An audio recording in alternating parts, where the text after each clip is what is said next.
I'm sure you would have heard this many times that people don't leave companies, people leave their bosses. And when you ask such people why they have left the organization, they have a simple answer to say, I left because of failed leadership. I felt very deprived of opportunity. I could not stand my leader, and that is the reason I left that organization. While on the other side, when you talk to the leaders that what it takes to become a great leader, they are always in the quest because they also want to work harder in making their teams more successful. But when they also have this kind of experience, it really jolts them. Well, my name is Arun Thukral. I'm a life and a leadership coach. And in this video today, I'm going to take you through some real experiences and concepts of leadership that can help you to become a great leader, that will help you to move from an average or a good leader to an excellent or a most admired leader. Now, in doing so, I will take you through some real-time stories that I had where I failed as a leader and also I was very successful as leader. And then we will understand some concepts that how as a leader you can really command your team, that they love to work with you, that they love to stay with you, and they love to give more out of them to achieve the goals collectively. So don't go anywhere, and don't forget to like, subscribe and share this channel with your friends and colleagues whom you feel can also be benefited out of the content that I'm sharing. So here it begins. I'm going to share with you two stories of my own personal experience. One is a success story and one is a failure story. I want you to listen to both these stories very carefully, understand what it conveys, and once you understand this, I want you to write in the comment section below what have you understood out of this story. I will personally respond to each answer that you give so that it connects me with your thought process. Now let's begin. Let me give you some perspective about leadership through my own personal life that I have gone through. Number one is a failure story. Many years back when I became a people manager, I was highly excited and I joined a young startup company. They wanted to just make best out of their products that they were launching. So they hired me, and along with me, I was given a team of 6 people to lead and launch it into the marketplace. I was very excited that I got a role that I was always waiting to become a people manager. So I worked very hard, so hard that I wanted to do so many things with the help of my team in achieving the goals that has been given to us. I was working in solving the problem of my team. I was helping them day in and day out. And also I was leading from the front in terms of how to convert customers, how to make calls, how to make business, and how to create new processes so that you become efficient in the system.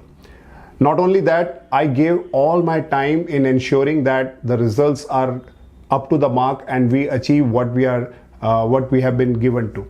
And in doing so, I was even working on some of the holidays, including Sundays.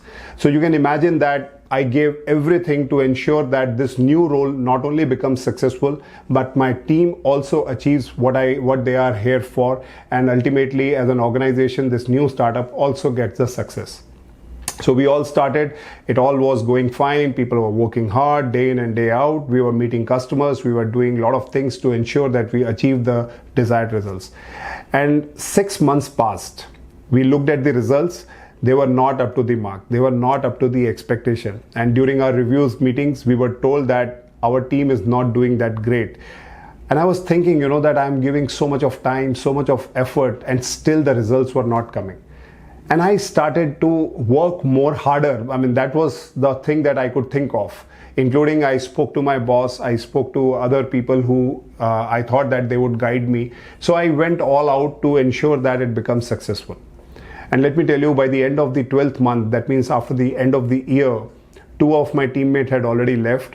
2 of them were very unhappy with me. They reported this to my boss, and one of them was performing well, but he doesn't require my presence or absence.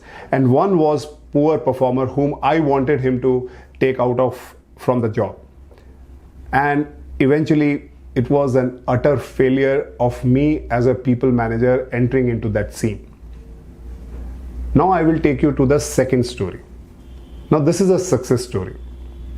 So I was moved into So I was already mature, like in that role for almost 10 years as a people manager. I had my own failures and success, and I was moved into a specialty business. So I was given a team which was a mix of experienced and high performer to an average performer people. And in the market or the region that was given to us, some pockets were performing well. However, majority of the pockets were naive. Nobody had explored them before, and that was the opportunity business given to me. The task was huge because the expectation from the specialty business was high, and we had to bring a lot of results in a short period of time, which is the expectation from the organization.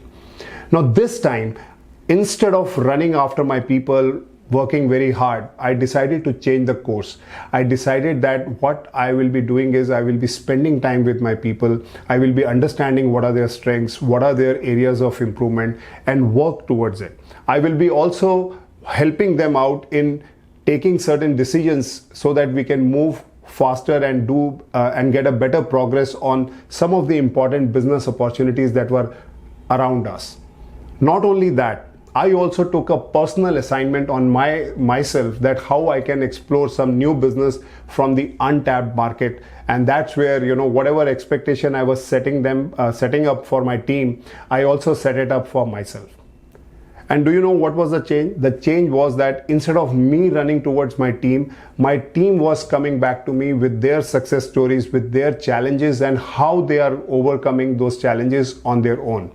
And that made things so easier for all of us, because I told them that you go out in the market, even if you fail, there is no problem. I want you to try things again and again and try and think and get better and better every time they go next time. And that gave them a lot of boost in their confidence, in their way of approaching the same situations, challenges, and work. And because of that boosted confidence, we started getting unprecedented results, something that we have never heard of. On my personal side, I also saw that some of the new businesses that were not there at all, we got the biggest breakthroughs from those accounts. And when I sum it up all together, it came out to be a super performance for my team.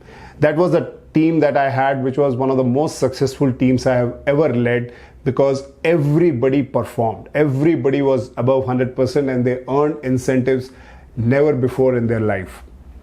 This was my experience and my story of when I was a successful manager. Now I have a question for you.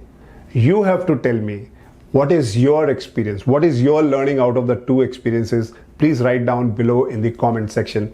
And in the next part, I'm going to tell you what it is.